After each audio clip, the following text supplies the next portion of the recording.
Hey buddies, welcome to AmassGames. My name is Simon. This is our setup play and review video for the game Astro Knights. Now I have kind of zoomed in a bit, but I won't be zooming out anymore in terms of actually showing you everything in shot. But you will be fighting with various knights, Astro Knights, against various bosses. Yes, they're just called bosses. I will be referring to this as Aeon's End Light. It's kind of a re-implementation of it. It's simpler in some respects, but actually there's a bit more to it, and there's a bit more depth that you may be surprised by. And as you can see, everything I have neatly stacked away here too. So check out my unboxing, teaser, trailer, preview video as well. Okay, so we have various different characters. This is a 1 to 4 player game, so therefore check out my solo playlist.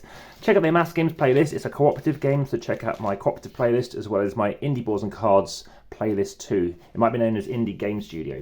So we have various bosses. The first game they recommend you use Furion. I'm going to leave Furion over to the side here. Here's Silas. Everybody is going to take these various counters. Any questions, any errata, let me know via the description in YouTube. And of course, comments are best in YouTube too. Now, you can see these various starbursts.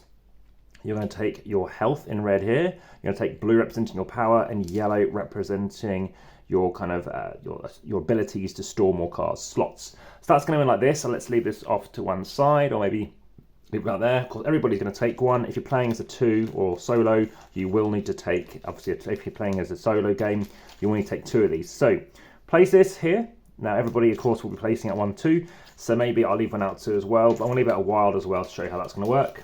You're also going to have one for the boss. And you're going to have another one relating to your homeworld. So that's how that's going to work. So always please do like, share, subscribe, hit the notification bell. We're going to have various other tokens which we are going to play in a moment as well. As you can see, we will not be needing them in terms of admin for when we're playing with our individual characters. So various other characters, there's 6 you can play with, as you can see, and we have 4 different bosses as well. There are expansions, so make sure you check out my expansion playlist too. For our homeworlds and obviously for our bosses, we are going to have various health and life. So this has a difficulty of 2, it's the simplest one to go for, and a health of 60, so you want to crank this all the way up to where it needs to be, up to 60, make sure you have the right orientation. So we need to defeat this, or they might defeat us. Obviously, either way, one of us is going to win, one is going to lose. Again, I'm going to have a health for our individual locations too.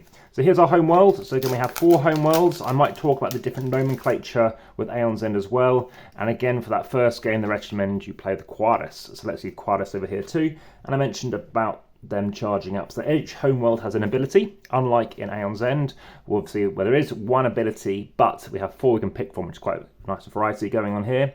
During the activation, each player's main phase can deal 4 damage, then deal 2 more damage. So other things to play with, we have 2 playlists or play arrays you can play with. Of course, it's showing us our turn as well.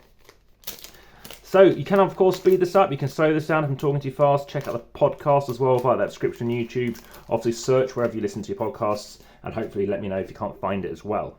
Okay, so we need to find out relevant stuff as well. Furion, of course, we need to find a respective box for Furion as well. Now, I've deliberately stored some extra cards in here too, just to make it easier. So as this game will advance, we're going to have other levels to play with. I'll leave that out of shot. And you might have noticed I'd make my own tuck boxes. Check out my unboxing, teaser, trailer, preview video as well. So Furion artillery deck, let's leave them over here too. So that can come down here, that can come down here too as well. And we have some artillery deck which stays nicely in shot. Okay, so turn order cards. We need to go through our box. Let me have this in shot, show what we're doing here. Turn order cards. So we last played this as a 3. So you need a wild, for example, a 2. Always have 2 boss cards, and we've got 3 and 1 players as well. So everything can go back in the box. Of course, if you're playing different player counts, so for example, as a 2 or solo, you'll need a 1 and a 2 and a 1 and a 2 and 2 bosses. So we've got 4, 6 cards here. We'll shuffle these up, see who starts. Let's just quickly reveal a card now. Oh, how lucky is that? It is player 1. So that's going to show you how that works as well. Now, we also need to load up our market cards that we can buy, because this is a deck building game. So let's just find out the respective cards. So we have 6 different decks to choose from. And we're going to take this deck. They'll be shuffled up. And they'll be moving top left of the board to make sure we have as much as possible in shot. So various things. As you'll notice, you can actually pick other stuff as well. So next up we have this is called Fuel. Now the other one is called Ether. Here we have got antimatter, and again it's more fuel, but obviously a bit more juicier stuff. Here we've got the next up, we've got tech, which is basically relics. And after a game you do get used to using the right terms as well. I quite like the terms in this one. Up next we have got weapons, so we can kind of move this around a bit too. As you can see, This takes up a lot of table space. Check my pictures over on Instagram as well as BGG, and of course join the discussion on Facebook as well. So we have also got more weapons. So we've got low value weapons, more expensive weapons, so like 5 and 6s. Let's just layer these on top for now.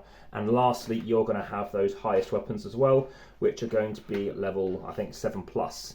So we've got some more cards to show you as well. For some reason, these did get slightly muddled up. I'm not sure what's going on here, but yes, we have some more powerful weapons going on here too. So we've got 8s and 7s and whatnot. So let's just leave those out to the side. But yeah, some of these 6s should be in here too. But as you can see, we've got Fusion Sniper. Nice names.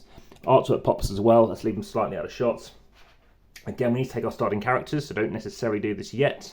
They do recommend who you start off with for your first game. We want 3 power cores, 1 galvanic current, and 1 blaster. That's my starting hand. And 3 deck starting cards, so 3 power cores and 2 blasters. That will be the top of my deck. So the leftmost card is top of your deck. So what we can do now is go and get our respective cards for that too. So you're going to find out who our cards are and what we're going to need. And that's what we'll quickly grab. And yeah, so this is obviously lots of other Aeon's End videos you can be checking out too. So make sure you head over there too as well. So we've got various characters we can play with, as you can see. So lots of different things we can use.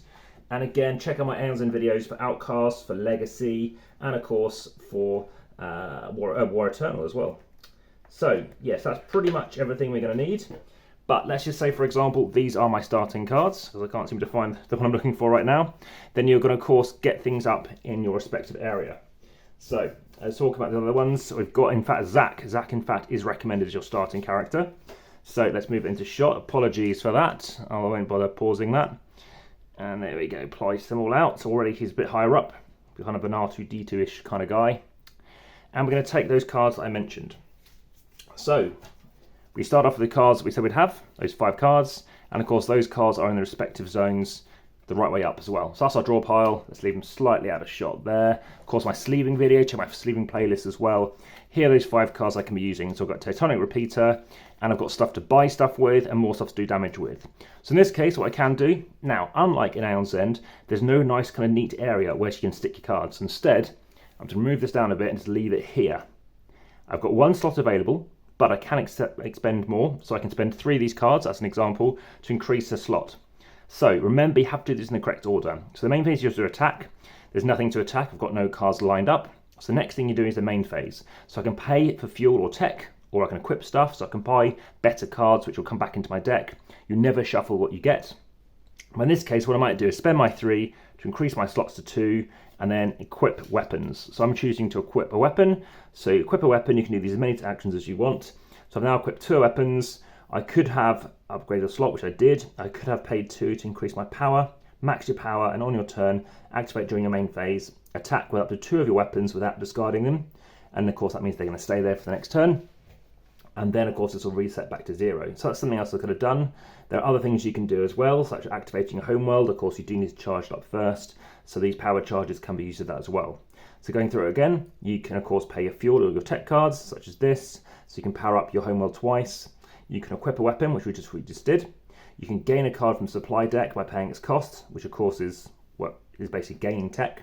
And again, you can choose to power up things as well. So in this case, I have no loads of stuff up. Now imagine I'm going to draw from that draw deck, and imagine it's my turn again. So I've had an entire turn now, that's it. Well, the last thing you'd be doing on your turn is drawing up 5 more cards. I'll be drawing these up into my hand. So if that was to occur, the first thing you can do is the attack phase, which means anything that I've got in slots loaded. Again, if I didn't have enough slot spaces, I can keep the card back and drop to my hand size, or I can discard it. You always want to discard the best card typically first, because it's going to come round again. In this case, I can deal 1 damage, so there's nothing to damage other than the main boss. So I can deal 1 damage, you knock that down to 59, and you may return a weapon card from your discard pile to your hand. So maybe I can deal this one first, deal 1 damage, knock it down to 59, then deal another damage, down to 58, and then this will mean this in my discard pile will come back on top of my deck. And that means that's going to be good, into your hand, in fact. So that means, obviously, it's going to be stuck here in a good way in some respects until my next turn. Of course, I want to get better weapons, because at the minute, it's only deal 1 damage, whereas these better cards deal 2, 5, and 9 damage, etc. So you can see that up here. So that is how that's going to work. However, it could be the boss's turn. So in the minute, there's nothing for it to do. However, what the boss could be doing, it's going to be drawing a card from the boss deck. So as you can see here, activate, just like this. If there's anything to activate, it'll happen. Otherwise, you're going to draw a card from the boss deck. So what it's going to be doing now, and that should be on here too, is it's going to draw a card. So in this case, we are going to have a boss deck out as well, and I'm going to show you how that's going to work. So that boss deck happened to be in that deck of cards, and we're now going to draw and see what it's going to be doing. So, as I said, various different bosses you're going to be fighting with. So there is Furion. So we're going to draw the Furion cards here and see what it'll be doing. So you'll be drawing these cards. And this is saying it's a strike, which is basically the instant thing that happens. Home world suffers 4 damage. So that's going to knock down, obviously, by 4. And now, obviously, our home world is going to be a lot less than what it was. It started at 28. It would now be down to 24. Okay? And that would be then discarded into your discard pile. So I leave that partially out of shot there. However, it might not be that. It could be a different strike. So in this case like this, it could be another strike. Unbelievable. Here we go. It could be a minion. So minion's going to stay, and it's going to stay underneath the board slightly, or next to the board. In which case, basically, the next time it's the boss's turn, the first thing that happens, you're going to activate the minion. It's already going to have 5 health, so you're going to put 5 health on there. And then any player is going to suffer 1 damage. And then, the player collectively discards 2 cards. If Furion level is 2 or higher, do both. Okay, so let's talk about Furion level. So the minute it's level 1. However, artillery can increase using various methods. And what can happen is basically if it gets over 3, or at 3 at the end of its turn, then what's going to happen is you're going to draw one of these cards. You're going to resolve it. So the player with the most slots suffers 2 damage. It's going to go into a discard pile. Imagine we've defeated this guy as well.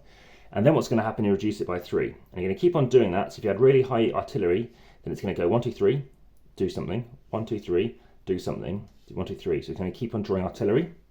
And that's basically how it's going to work. However, once the pile has emptied, your Furion deck, once this is all gone, then what's going to happen, you're going to go up to level 2. Level 2 is bad because more stuff's going to happen. So in this case, minions can gain, in play, gain 4 health.